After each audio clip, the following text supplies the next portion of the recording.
Bagaimana rahasia supaya perjalanan kita berhasil dan beruntung? Ketika Tuhan mengutus Yosua untuk menggantikan Musa menuntun bangsa Israel menuju ke tanah Kanaan, Tuhan peringatkan kepada Yosua, ketika engkau mulai membawa umatku menuju ke tanah berkat, pertama-tama Tuhan bilang, jangan menyimpang ke kiri dan ke kanan. Itu pertama. Kedua, kuatkan dan teguhkan hatimu. Karena Tuhan tahu bahwa menuntun bangsa Israel itu tidak gampang, tidak mudah. Bangsa Israel itu bangsa yang tegar tengkuk, bangsa yang keras kepala, bangsa yang paling susah diatur.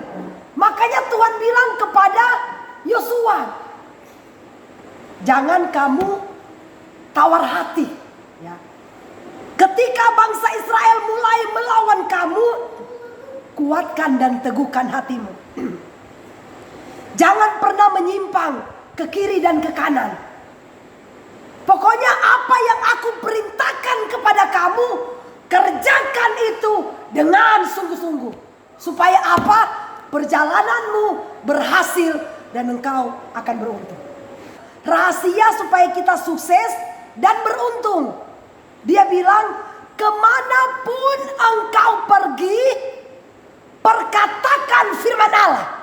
Setiap taburan benih firman yang kita dengar setiap hari atau setiap minggu, berusaha kita praktekkan, saudara. Secara manusia memang kita tidak mampu melakukan firman Allah, tapi mintalah kepada Roh Kudus. Karena Tuhan katakan, tanpa Roh Kudus memang kita tidak mampu melakukan firman Tuhan. Tetapi Roh Kudus yang akan menuntun kita, memberikan kekuatan kemampuan bagi kita supaya kita mampu melakukan firman Allah. Amin.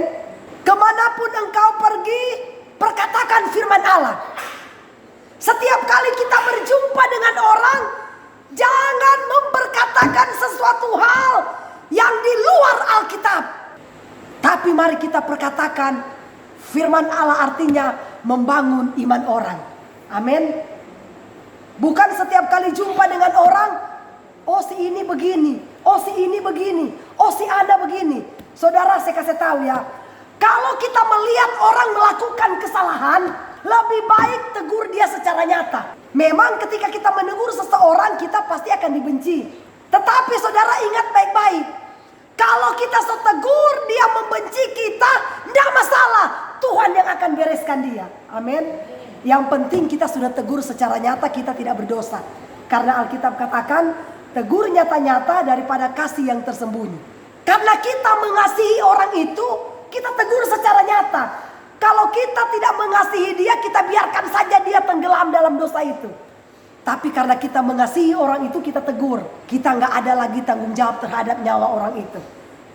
Dan Alkitab katakan, yang terpenting kemanapun engkau pergi, perkatakan firman Allah. Jangan pernah menyimpang ke kiri dan ke kanan. Jangan pernah tawar hati. Artinya begini saudara ya, kita kan mulai berjalan lurus bersama dengan Tuhan. Tiba-tiba kita melihat ada badai di depan.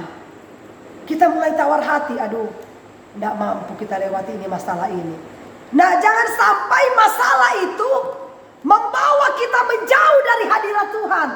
Seharusnya masalah itu membawa kita semakin dekat kepada Tuhan. Makanya saya bilang, kalau ada masalah, duduk dalam hadirat Tuhan. Jangan sekali-kali saudara, kalau kita ada masalah, kita curhat. Belum tentu teman kita bisa menyelesaikan masalah kita. Kita curhat kepada teman, belum tentu dia bisa memberikan kekuatan. Justru kita curhat kepada teman atau kepada seseorang, cerita atau masalah kita cuma AB jadi ABC sampai Z, sudah tambah-tambah. Lebih baik tempat yang paling aman kita curhat, itulah Tuhan Yesus. Amin. Dia akan memberikan solusi, memberikan jalan keluar, memberikan kekuatan bagi orang-orang yang taat dan setia kepada Tuhan. Ya, karena Alkitab sudah bilang, jangan tawar hati, jangan kecut, jangan bimbang, jangan menyimpang ke kiri. Artinya menyimpang ke kiri, jangan keluar dari rel firman Allah. Kalau Tuhan bilang jangan takut, jangan takut. Kalau Tuhan bilang jangan bimbang, jangan ragu, jangan khawatir, jangan bimbang, jangan ragu. Sebab kalau kita masih takut, masih bimbang, masih ragu, itu artinya kita mulai menyimpang iman kita. Amin. Percaya saja bahwa Tuhan selalu bersama orang-orang yang takut akan Tuhan. Kemanapun kita pergi, perkatakan firman Allah, karena firman Allah yang akan membuat kita berhasil dan beruntung. Amin.